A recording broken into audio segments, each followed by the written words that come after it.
Alexandra Vladimirovna received 3 letters, all on the same day, one from each of her 2 daughters, and one from her granddaughter Vera.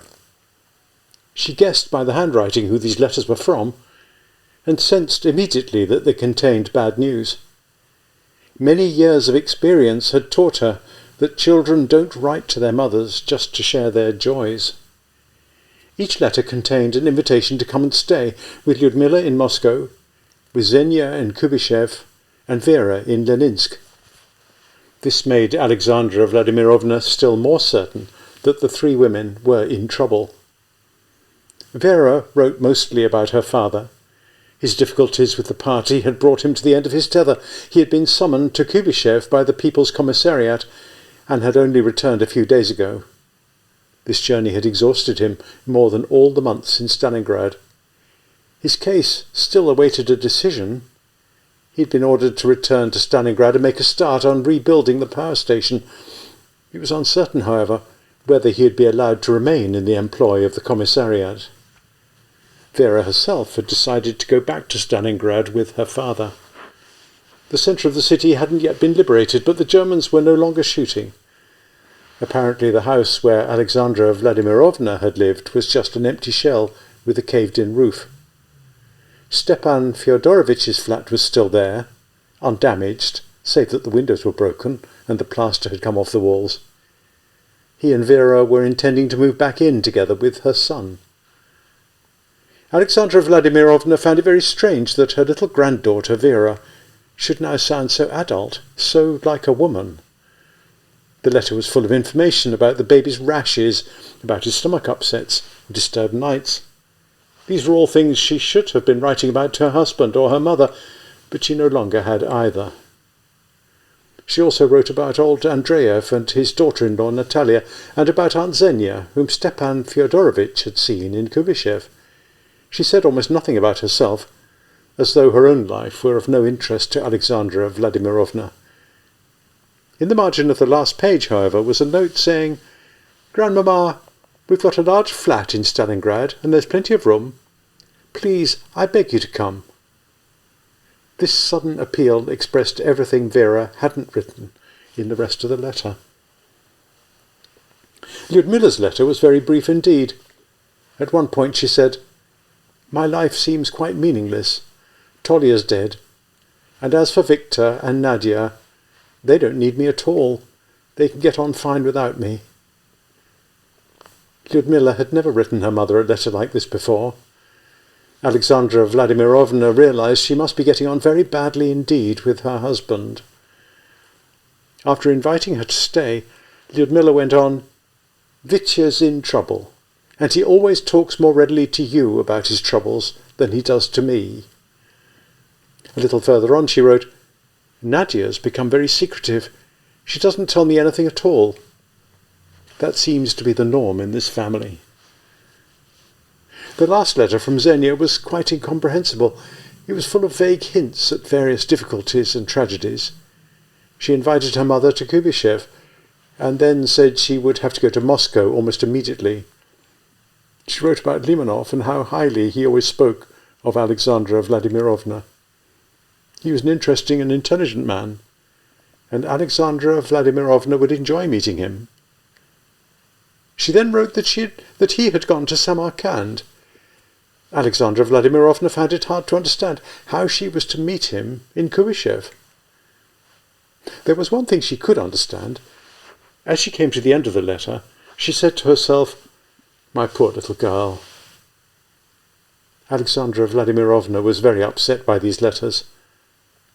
All 3 women had asked after her own health and whether her room wasn't too cold. She was touched by their concern, but realized that none of them had wondered whether she herself might not be in need of them. They needed her. But it could very well have been the other way round. Why wasn't she asking for her daughter's help? Why was it her daughters who were asking her for help? After all, she was alone. She had no real home. She was an old woman. She had lost her son and daughter. She didn't know anything about Seriotsa. And she was finding her work increasingly difficult. She had a constant pain around her heart, and she always felt dizzy. She had even asked the technical director to have her transferred from the shop floor to the laboratory. She found it very difficult to spend the whole day taking control of samples from one machine after another. In the evening, she stood in the food queues, went home, lit the stove, and prepared something to eat. Life was so bare, so harsh. It wasn't standing in a queue that was difficult. It was worse when the shop was empty and there was no queue. It was worse when she went home and lay down in her cold, damp bed without lighting the stove, without preparing anything to eat. Everyone around her was suffering. A woman doctor from Leningrad told her how she had spent the winter with 2 children in a village 100 kilometres from Ufa. They had lived in a hut that had once belonged to a kulak. There were no windows, and the roof had been partly dismantled. To get to work, she had had to walk 6 kilometres through the forest. At dawn she had sometimes glimpsed the green eyes of wolves through the trees. It had been a very poor village. The kolkhoz had failed to fulfil the plan. The peasants said that however hard they worked, they still had their grain taken away from them. Her neighbour's husband had gone to the war, leaving her alone with her hungry children. She had 1 pair of torn felt boots for all 6 of them. The doctor told Alexandra Vladimirovna how she had bought a goat. Late at night she used to walk through the deep snow to a distant field, where she would steal buckwheat and dig up the rotten hay that had never been gathered in. And listening to the villagers, her children had learnt to swear. The teacher in Kazan had said to her, "It's the first time I've heard 7-year-olds swearing like drunks. And you say you're from Leningrad?" Alexandra Vladimirovna lived in a small room that had once been Viktor Pavlovich's. The official tenants, who had moved to an annex while the Strums had been there, now lived in the main room. They were tense, irritable people, always quarrelling over trivia.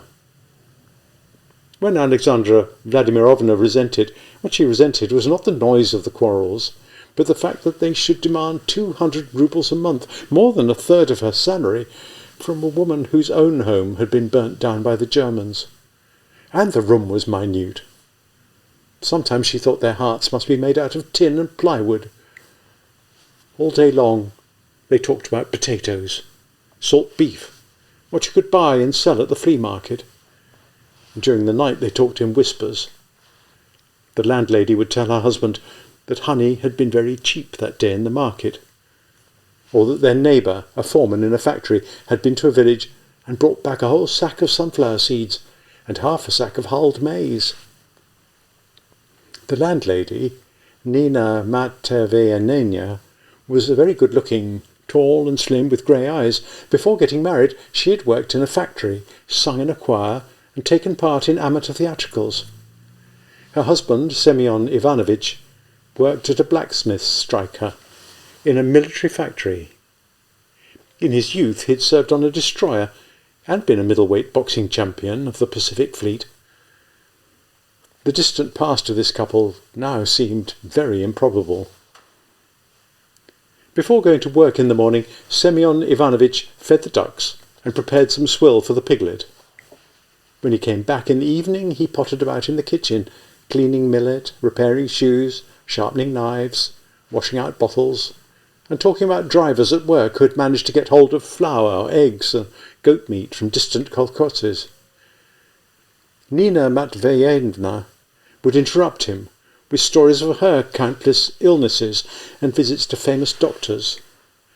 Then she'd talk about lard and margarine, and how she had exchanged a towel for some beans, how a neighbour had bought a pony skin jacket and 5 china saucers from an evacuee.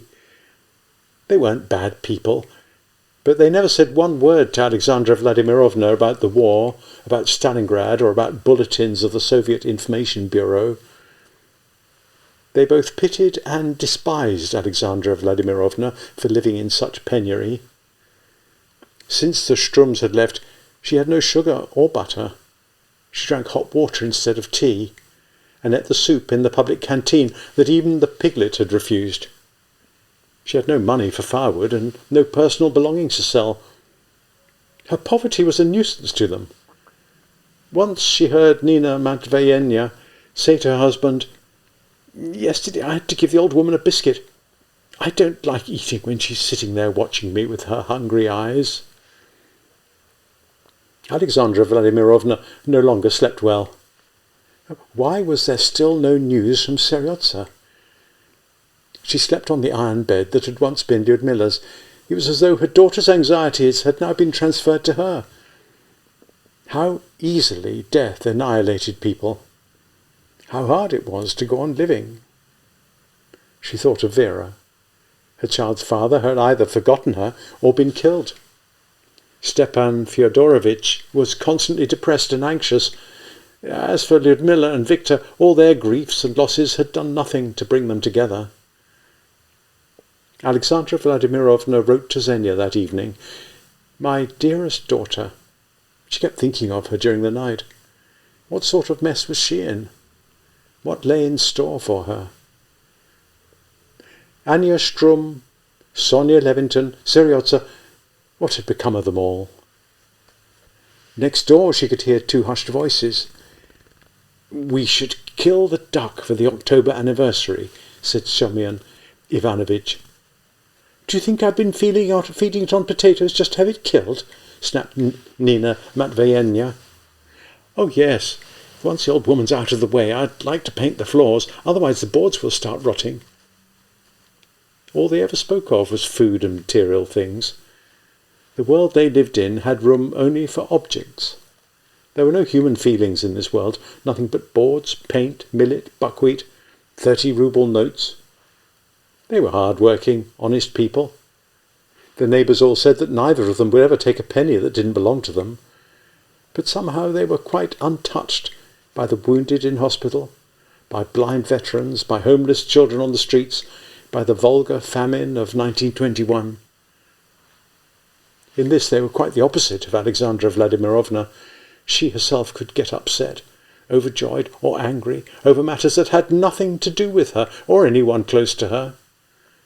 The period of general collectivization, the events of 1937, the fate of women who had been sent to camps because of their husbands, the children who had been put in orphanages after their parents had been sent to camps, the summary execution of Russian prisoners of war, the many tragedies of the war, all these troubled her as deeply as the sufferings of her own family.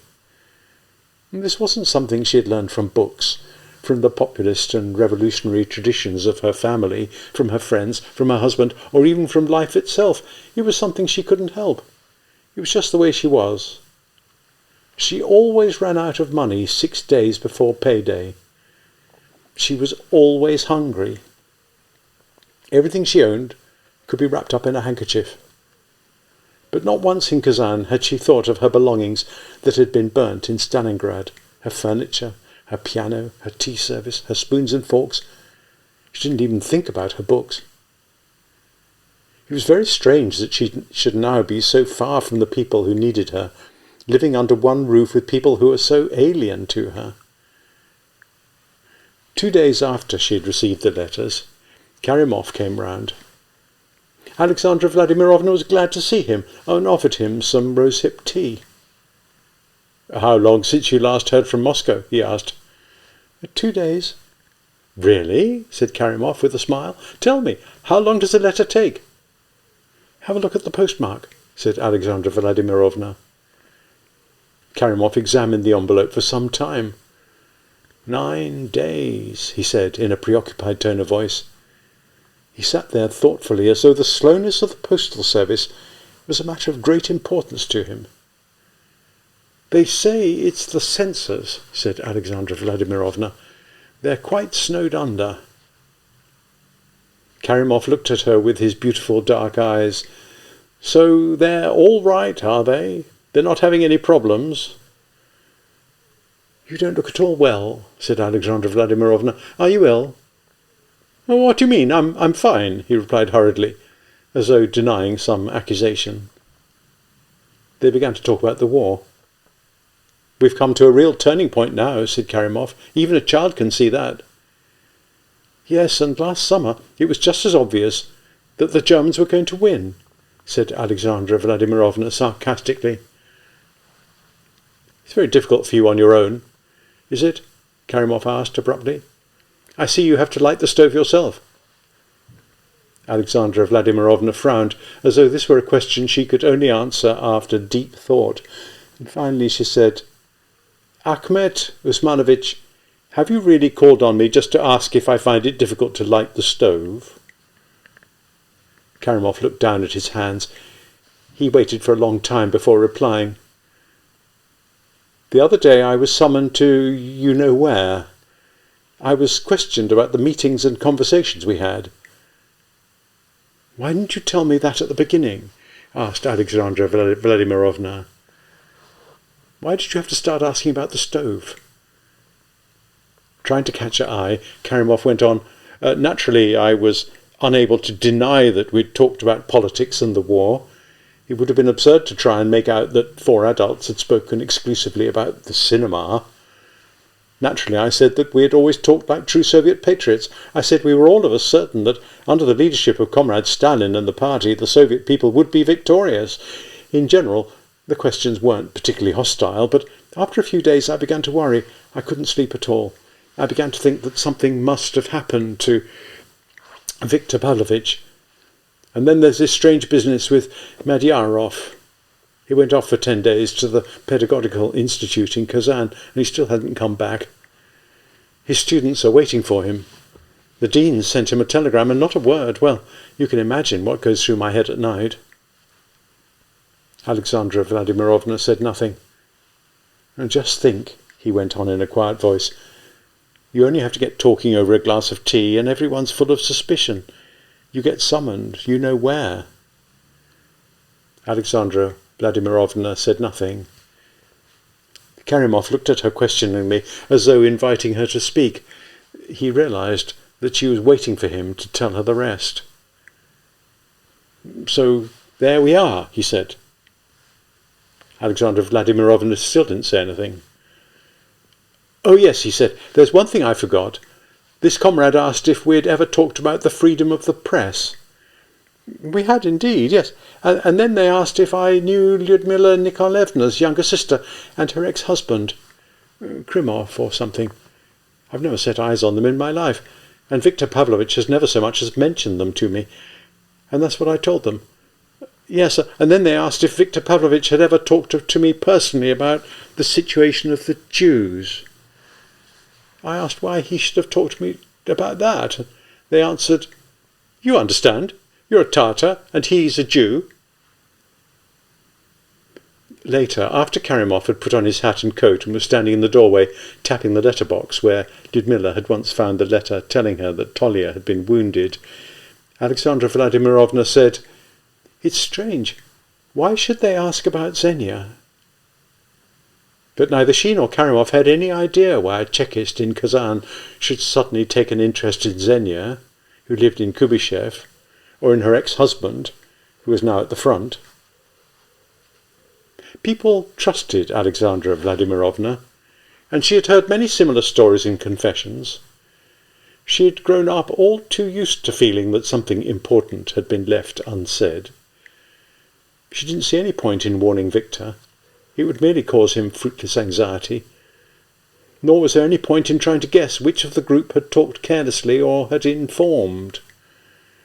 In situations like this, it nearly always turned out to be the person you least expected, and very often the matter had come to the attention of the NKVD in some quite unexpected manner, through a veiled hint in a letter, a joke, a few careless words in the communal kitchen. But why should the investigator have asked Karimov about Xenia and Nikolai Grigorovich? That night she was unable to sleep. She wanted something to eat. She could smell food in the kitchen. They must be frying potato cakes. She could hear the clatter of tin plates and the calm voice of Semyon Ivanovitch. God, how hungry she felt. What awful soup they'd served for lunch in the canteen. Now, though, she very much regretted not having finished it. She couldn't even think clearly. Her desire for food kept interrupting her train of thought. On her way into work next morning, she met the director's secretary, a middle-aged woman with an unpleasantly masculine face. "Comrade Shaposhnikova," she said, "come round to my office during the lunch break." Alexandra Vladimirovna felt surprised. Surely the director couldn't already have answered her request for a transfer. She walked through the yard. Suddenly she said out loud, "I've had enough of Kazan. It's time to go home, to Stalingrad." Chalb, the head of the military police, had called Company Commander Leonard to the headquarters of the Sixth Army. Leonard arrived late. A new order of Paulus's had forbidden their use of petrol for personal transport. All their supplies of fuel were now at the disposition of General Schmidt, the Chief of Staff, and he'd rather see you die 10 deaths than sign you an order for 5 litres of petrol. There wasn't enough fuel for the officers' cars, let alone for the soldiers' cigarette lighters. Leonard had to wait till evening, when he could get a lift with the courier. The small car drove slowly over the frost-covered asphalt. The air was still and frosty. Thin wisps of almost transparent smoke rose from the dugouts and trenches of the front line. There were wounded soldiers walking along the road with towels and bandages round their heads. And then there were other soldiers, also with bandages round their heads and rags round their feet, who were being transferred to the area round the factories. The driver stopped the car near the corpse of a dead horse and began digging about inside the engine. Leonard watched the anxious, unshaven men hewing off slabs of frozen horse meat with hatchets. One soldier, standing between the horse's exposed ribs, looked like a carpenter up in the rafters of an unfinished roof. A few yards away, in the middle of a ruined building, was a fire with a black cauldron hanging down from a tripod. Round it stood a group of soldiers wrapped up in shawls and blankets, helmets and forage caps on their heads, Tommy guns and hand grenades hanging from their shoulders and belts.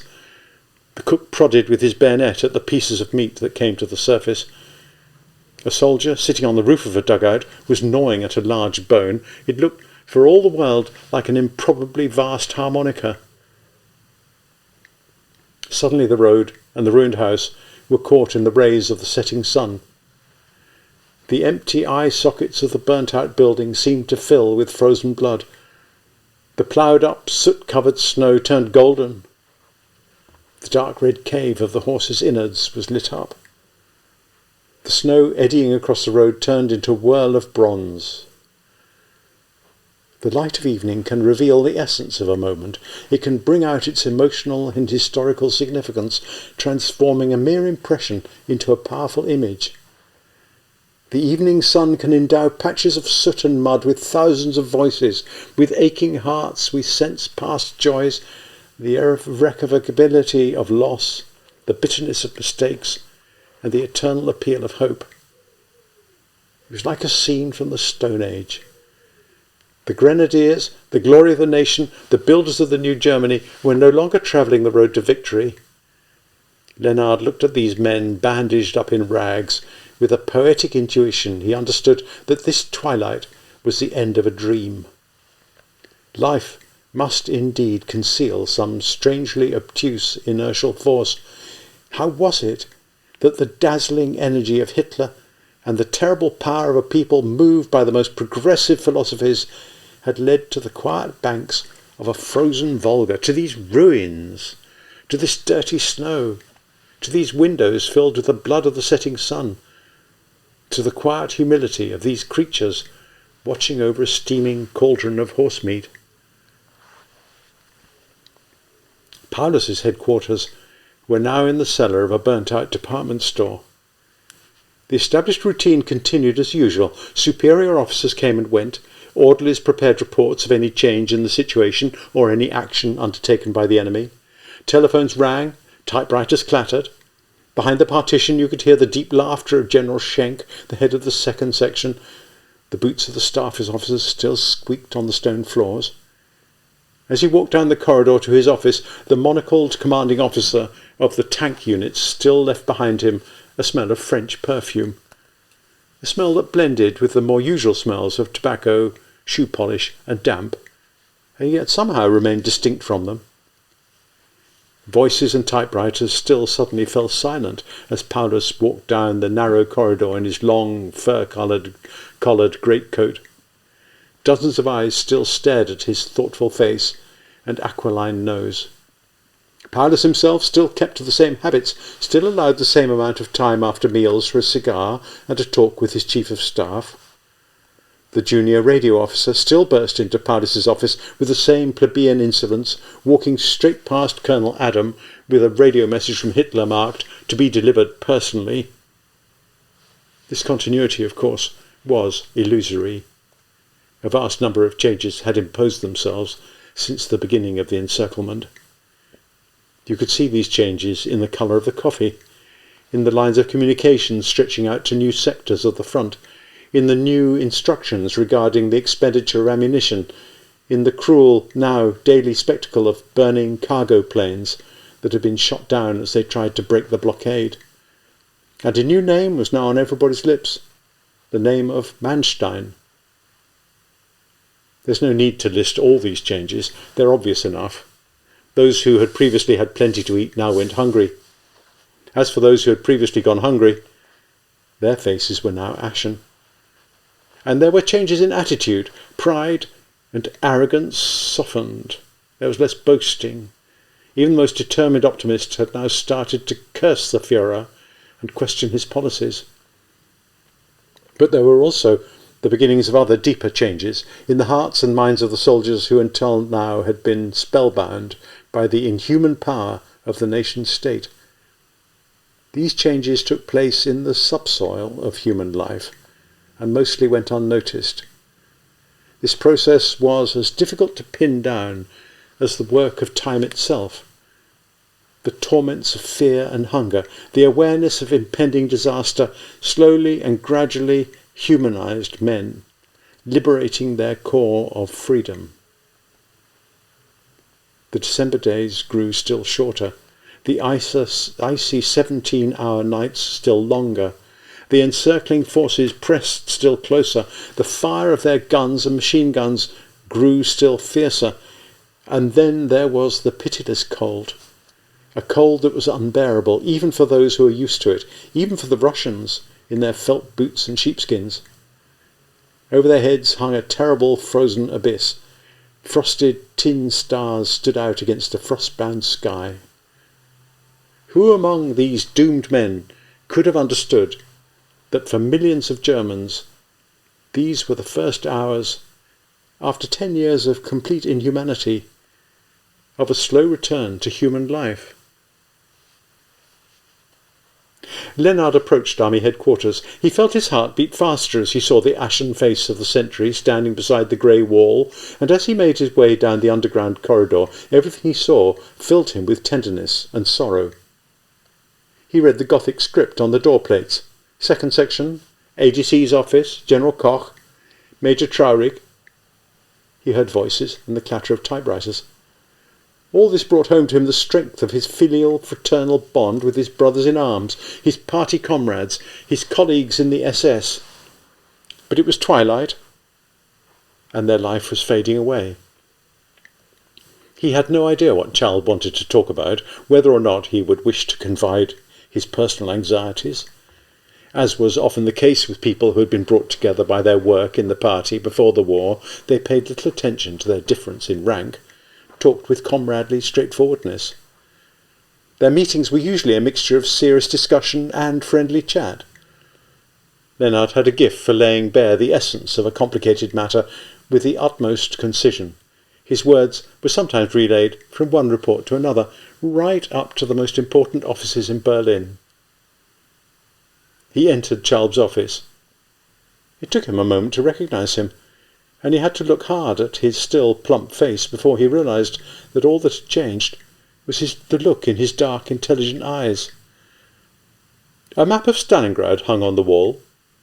The Sixth Army was encircled by a merciless band of flaming crimson. "We're on an island, Leonard," said Chalb, "surrounded not by water, but by the hatred of brutes." They talked about the Russian frost, about the Russian felt boots, about Russian bacon fat, and the treacherous nature of Russian vodka, how it first warmed you up, only to freeze you later. Chalb asked if there had been any changes in the regulations between officers and soldiers in the front line. "When it comes down to it," said Leonard, "I can't really see much difference between the thoughts of a colonel and the thoughts of the privates. There's precious little optimism in either." "It's the same story at HQ," said Chalb. He paused to give his words greater effect, and then added, "And the Commander-in-Chief's the worst of all." "Nevertheless," said Leonard, "there have been no deserters." "I have a question for you," said Chalb. "It has a bearing on something very important. Hitler wants the Sixth Army to stand firm, while Paulus, Weichs and Zeitzler are in favour of capitulating, in order to save the lives of the soldiers and officers. My task is to make discreet soundings as to the possibility of disobedience on the part of the encircled troops." Aware of the gravity of this question, Leonard thought for a moment in silence. He then said that he'd like to begin with a particular example, and said a few words about a certain Lieutenant Bach. "There's one rather doubtful character in Bach's company. He used to be a general laughing-stock, but now everyone's trying to get in with him. That made me start thinking about the company and its commanding officer. When things were going well, this Lieutenant Bach was wholeheartedly in agreement with the policies of the party, but I've got a feeling he's begun to think differently.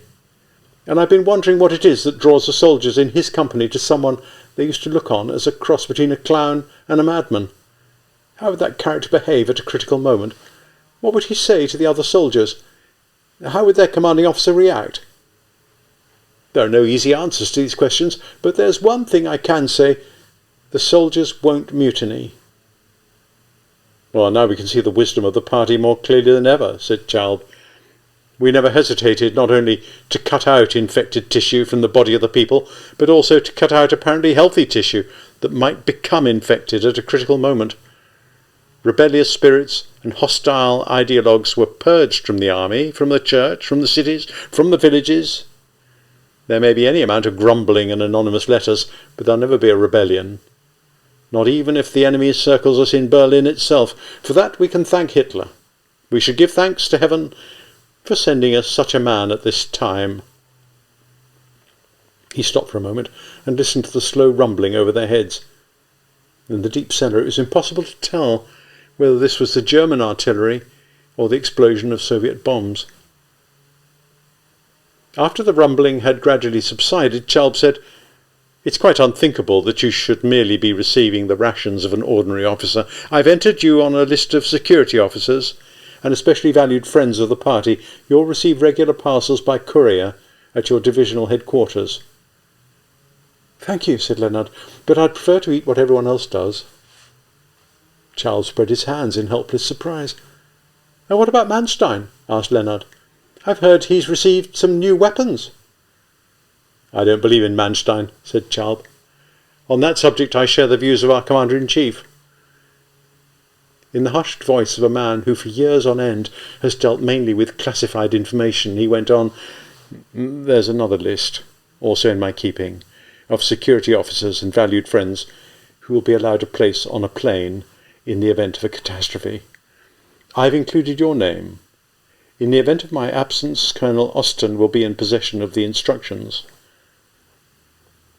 Noticing the questioning look in Leonard's eyes, he explained, "I may have to fly to Germany in connection with a matter too confidential to be entrusted either to paper or to a radio code."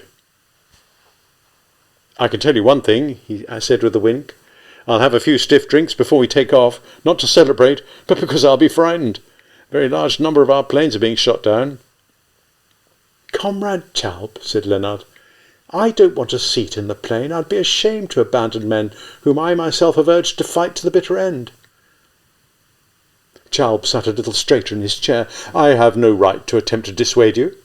Wanting to lighten the over-solemn atmosphere, Leonard asked, "If it's possible, I'd be very grateful if you could help me return to my regiment. I've no car."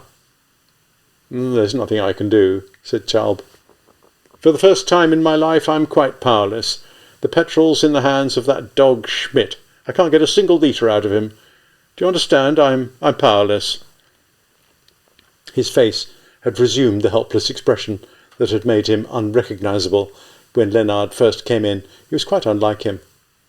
Or did it perhaps reveal his true self?